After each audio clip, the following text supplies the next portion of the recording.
பார்க்கடல் போலேதான் நீ இருக்க, பாய் மரக்கலம் போலே நான் மிதக்க. ராத்திரி தூங்காமல் நான் தவிக்க, ராஜனின் லீலைகள் நோய் தணிக்க.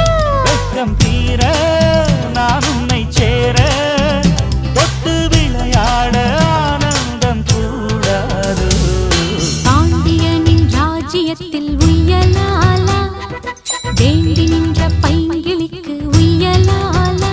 கையில் தந்தே கல்யாண மாலை, மையல் கொண்டே நான் இந்த